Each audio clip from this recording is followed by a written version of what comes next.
This may not be the most elegant way to start a film about the serious issues of apartheid and discrimination, but I really need to get on this horse so that I can ride with Iraj Abedian, one of South Africa's most prominent economists. Okay.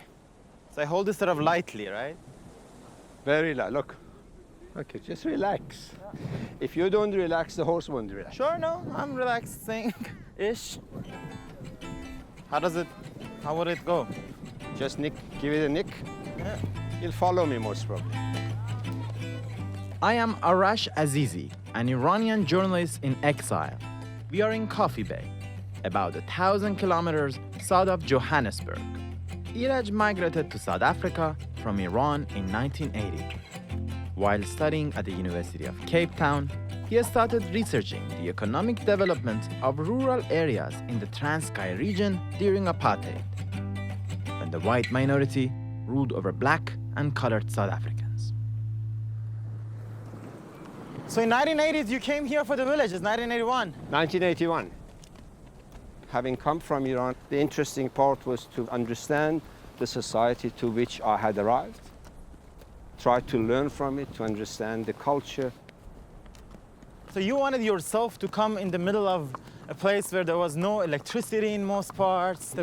This was really rural back then. It was and rural. apartheid made sure that it was. Absolutely, apartheid had neglected it. It was no industry, no electricity, no reticulations, and all of that meant they were in a way condemned to stay small, stay subsistence, and stay within the struggling economy.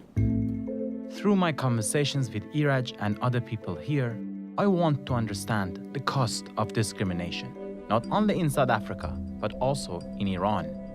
Iraj is in a unique position to talk about this issue. He's experienced discrimination firsthand. Iraj is a Baha'i, which is Iran's largest religious minority. The way the Baha'is are suppressed in Iran today is much like how the apartheid regime subjugated the majority of South Africans from 1948 to 1994. Non-European South Africans were subjected to arbitrary laws and policies that blocked their economic and educational progress. Thousands of blacks and colored people were tortured and murdered by the apartheid regime. 7,000 miles north of South Africa, the Islamic government in Iran has been treating some of its citizens in a similar way. Hundreds of Baha'is have been killed since 1979. Baha'i cemeteries have been desecrated, and the Baha'is have been denied educational and economic opportunities because of their faith. The apartheid regime drove thousands of talented South Africans into exile. This also happened in Iran, and it's still happening today. I want to ask you something as an Iranian that I often thought about. You know, when I was a young student in Iran, one of the things needed in Iran were economists who had worked on development. And when I talk to people in South Africa, and they talk about one of their best economic advisors as you, I think of, isn't the cost of discrimination here clear when a government stops a citizen like Iraj to go and serve their own country because of their religion? Isn't it all of us who get hurt? With respect, there are many thousands of Iranians, talent and professionals in different fields who, Baha'i or non-Baha'i, are denied making a contribution to the development of their own nation. So without a doubt, you deny the talents and the resources of a nation. Not just that particular targeted group suffers, the entire nation suffers. In fact, the parallel in that area in South Africa is so strong.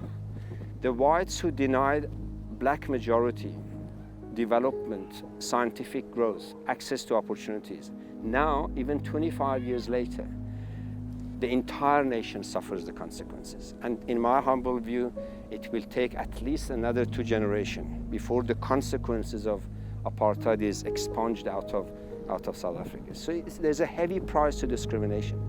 In the early 1980s, when Iraj moved to South Africa, the Baha'is were so brutally persecuted that they were featured regularly in American media.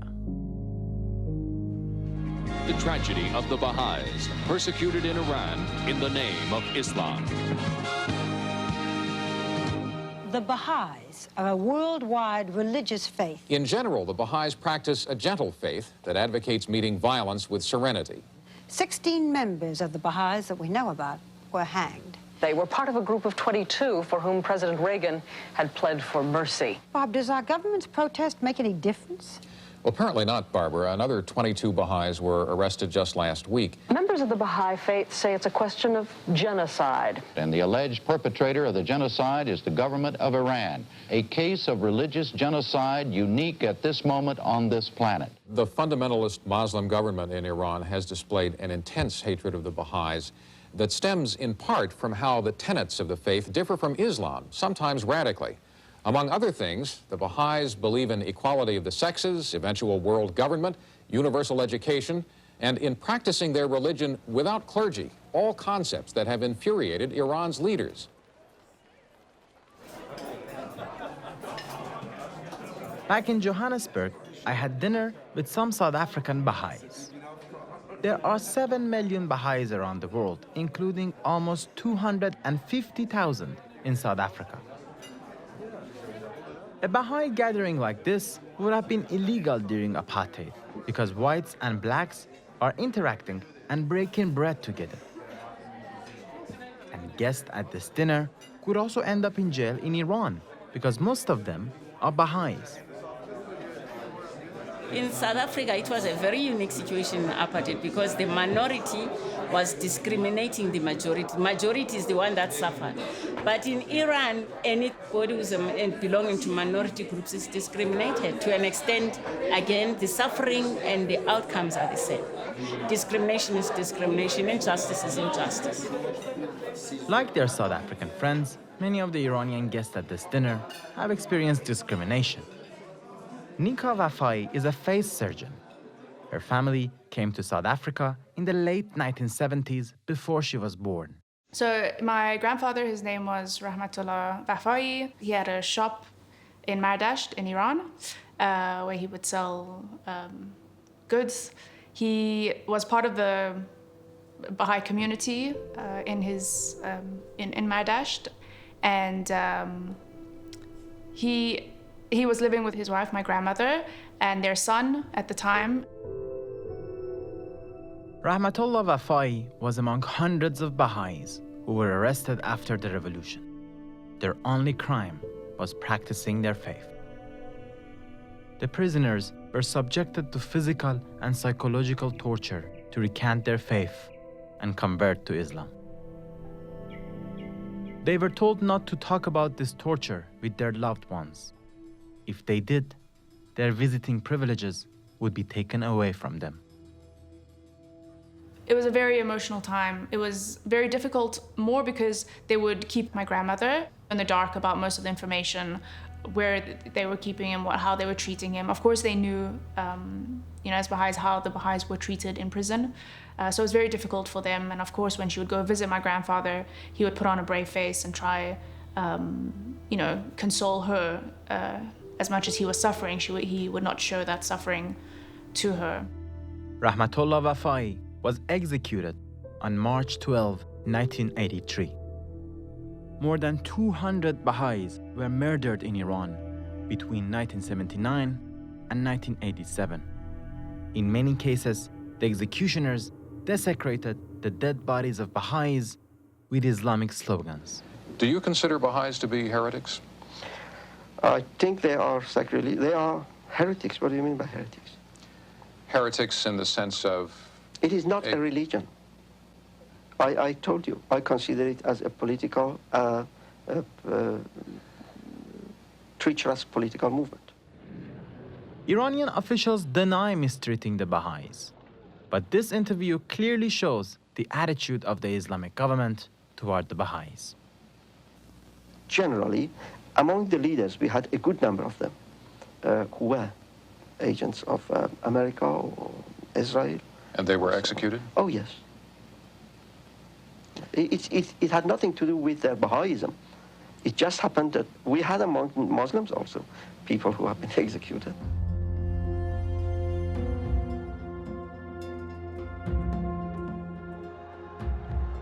I was born in 1988, 9 years after the revolution.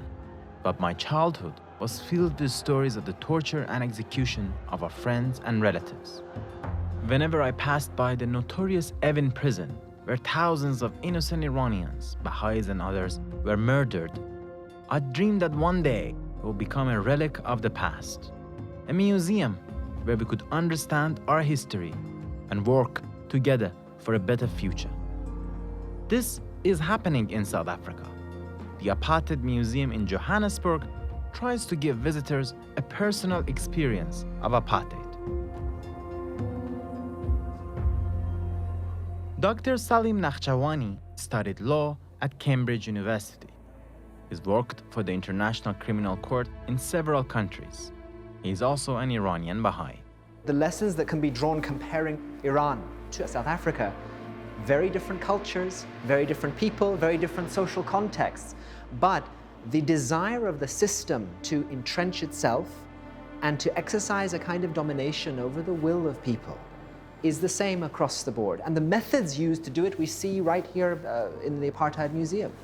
The use of identity cards, cataloging, classifying and sub-classifying, effectively allowing the individual to choose how to act and how to serve their community is something that should be controlled. It should be restricted, it should be directed, instead of allowing that to be a free expression of what it is to be a human being.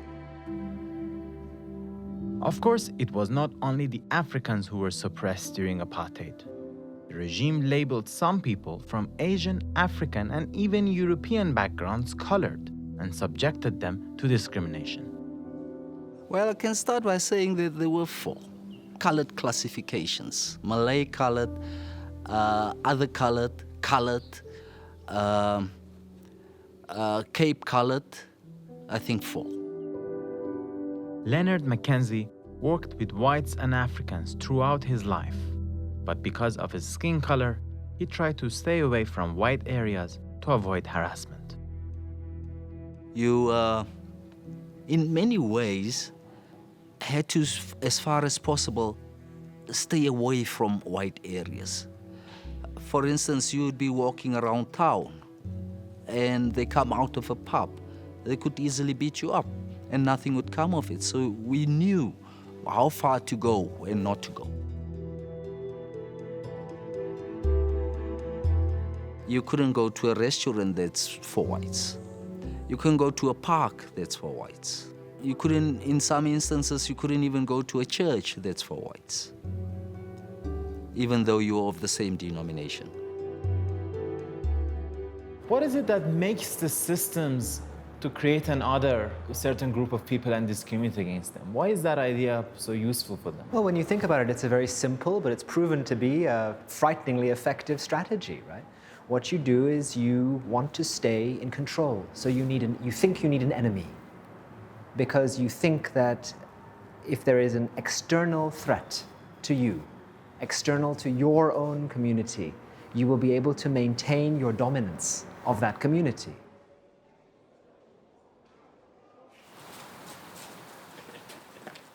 Eugene Hammes grew up in an Afrikaner Christian family. Like many white South Africans, he didn't like to be called superior simply thanks to the color of his skin. I think I understood as a young man already that various groups and various cultures have their own unique contribution to make. And that when we separate ourselves from others, we miss out. We maybe can argue, and that argument is still being made, that the system of apartheid was there to economically benefit white people. But socially, artistically, and on so many other levels, I think we were being impoverished. To sell prejudice to a group of people, you need to convince them that they are better than others. Both the Iranian government and the apartheid regime have used religion to justify their policies. At high school in Iran, we were taught that Ayatollah Khomeini's interpretation of Islam was the only righteous path, and that the Baha'is were heretics, because they believed in the Prophet Baha'u'llah as the latest prophet of God. Because of that, Baha'is are treated as second-class citizens. South African Dutch Reform pastors also use their interpretation of the Bible to degrade non-Europeans and justify bigotry. By far the largest church denomination in the Union of South Africa is the Dutch Reformed Church. With us this morning is Secretary of the Federal Council of Dutch Reformed Churches. Dominic Berger, you believe in apartheid as a way of life? Yes, I do. Why? In South Africa. Why is that, sir? Because the race, which is in a lesser state of development, is by far in the majority here. And numerically, of course, they are much stronger.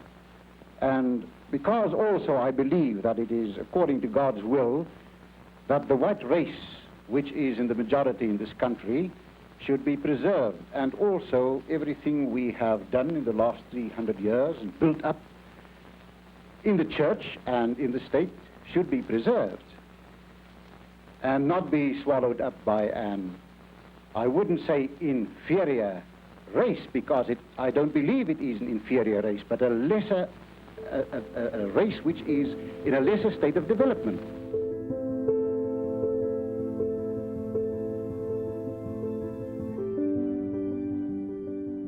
You would find that the church would focus more on the Old Testament passages. You know, and they would, for instance, say that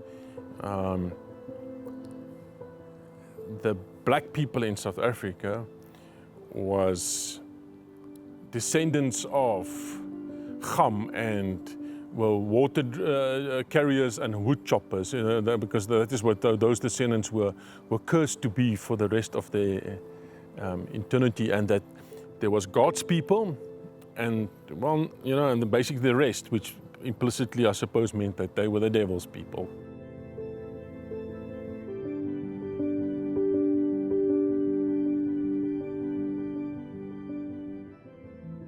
I considered anything and everything that had to do with Christianity as white, as white, and white as oppressive. And I thought this God that the white man is worshipping is a white man's God, and I can't see myself worshipping the same God as my enemy. I considered him an enemy, no longer just another person. To be hated by someone with no reason, if a person hates you with no reason, I mean, how else can you consider him? This exploitation of religion to justify discrimination and injustice drove many Africans away from the Reformed Church. In Soweto, a bastion of the anti-apartheid movement, I visited the Land of Joy Community Center, where local grandparents gather every day. Land of joy, Harizamaye, Land of joy, Harizamaye, Batla Salababu, Zanabare, Balekiboma, Kibome, Land of joy. It was not true that they're doing all this in the name of Jesus. It wasn't. Because the very same Dutch Reformed Church is very discriminatory. They didn't want black people in their church. They didn't. Even now. These people are using the name of God and Christ, but they are doing things that they are unlike religion. Yes, it was very bad, you know, to the extent that I didn't believe that they are really religious. You didn't believe no. they were Christians? Yes. They were just using it because they were in power then. The founding religious members of apartheid perverted Christianity for a particular end, political control and political ideology. Exactly as it was the case with apartheid, the Iranian regime has perverted Islam, its principles, in order to shape its political ideology and enforce it on Iran. It's anything but religion, anything but godliness. It's nothing more than a perverted and distorted interpretation of Islam for self-enrichment and political power. The Iranian government stopped killing the Baha'is in large numbers in the mid-1980s, but they imposed new measures against the minority, some subtle and some not so subtle. This secret document, signed by Iran's current supreme leader, Ayatollah Khamenei, says that the progress of Baha'is in Iran should be blocked.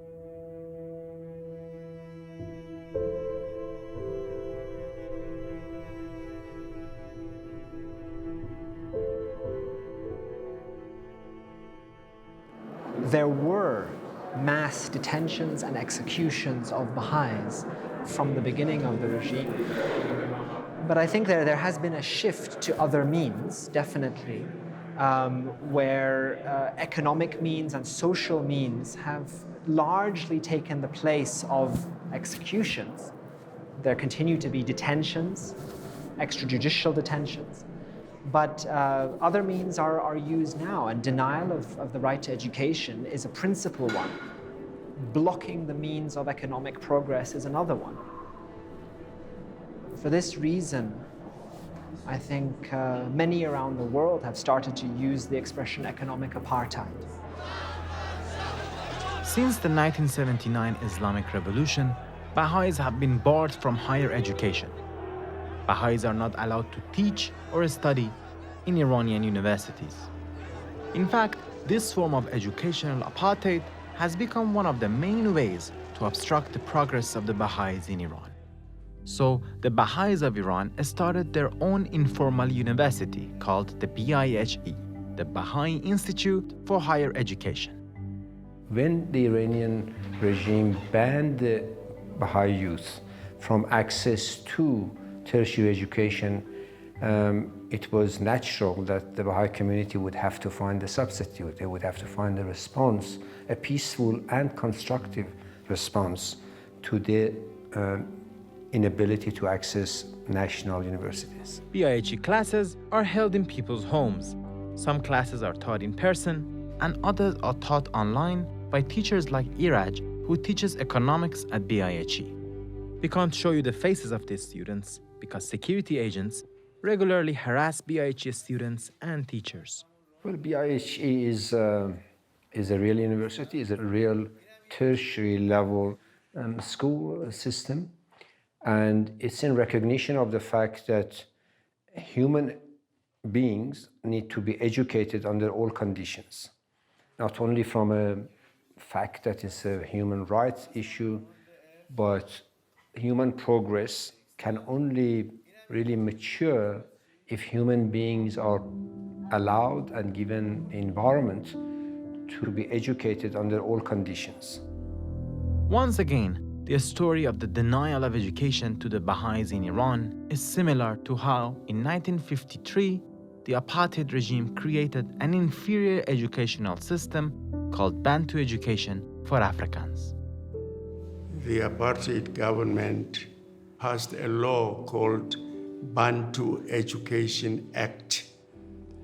The aim was that a black person must be less educated. He must just be educated enough to be able to communicate with the master. But that has affected our education because the main aim was just that we could speak a bit and count a bit.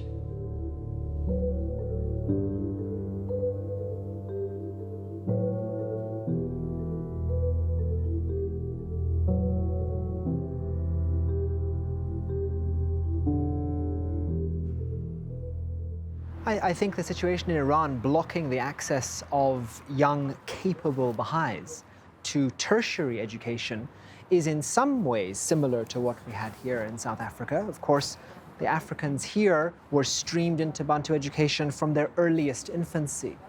Baha'is in primary schools may face discrimination in Iran. They're not completely barred from education. But that access to tertiary education, when you think about it, how essential it is for the full development of the potential of a person. And I mean, that's exactly what the Bantu education system tried to do in South Africa as well, to say, you are your progress should be blocked. The Baha'is are being told the same thing in Iran. In the 1960s, when the father of apartheid, Hendrik Verwoerd, told the world, "We are here to stay," I am sure many young South Africans hoped one day the apartheid regime would become a relic of the past. We are here to stay. We have, for a very long time, developed in South Africa a nation of our own, friendly, prosperous, progressive. We hope that the rest of Africa will become likewise. Apartheid fell in 1990 after Nelson Mandela was freed. A year later, the apartheid legislation was abolished. At the end of the day, democracies survive, economies prosper, when the nations manage to coalesce around doing the right thing under very tough circumstances. After the introduction of democracy, Iraj worked with Nelson Mandela and Thabo Mbeki to try and rebuild the South African economy. The effect of apartheid manifests itself in many, many different fronts. One of the costs that apartheid imposed on South Africa was that it didn't develop its human resources, so even when it's liberated, it takes two decades and more to catch up. The resources were used to suppress as opposed to unlock people's potential and help development, educate people. The limited resources of the country were being used for spying on people, for torturing people, for running massive prisons, for developing new techniques for torturing people. Apartheid was at the forefront of it. These were the costs that ultimately brought the structure down, ultimately bankrupted the system. At the turn of regime in 1994, and literally and technically the South African government was fiscally unviable. Now the same in many ways applies to the situation in Iran. The majority of Iranian human resources are underdeveloped these days, but they are using limited resources of the country to police people.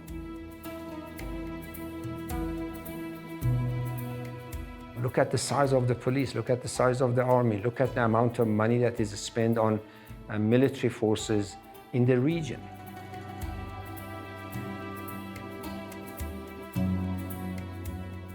That is a cost to the societies, not cost to those who have been affected by prejudice or targeted for elimination. That's a cost that everybody pays. When I see that my own brothers and sisters in Iran, and in that I mean the Baha'is and those who are not Baha'is, I mean the population of the country, are in a sense being blocked in their progress as a society, it creates in my heart a longing and a hope, for sure. And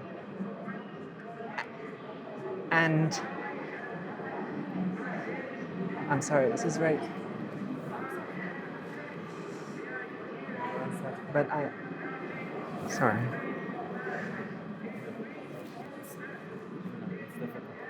We'll have better days. That's my business is often.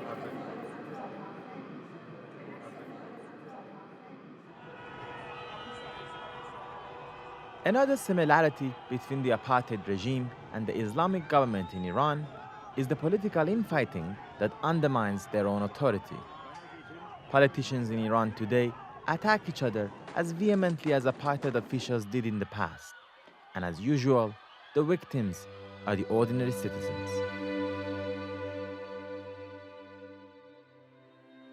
In the last decade of apartheid, one of the interesting indicators that the system was imploding was that the leaders of apartheid began to turn on each other. The party split 4 times.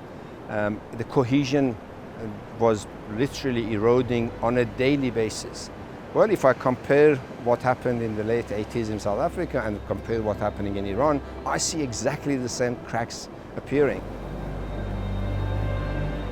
So I'm not at all pessimistic about the future of Iran. After spending more than a month in South Africa and witnessing the long-term effect of apartheid on this magnificent country, I can see that discrimination is like cancer. It does not sit in one organ.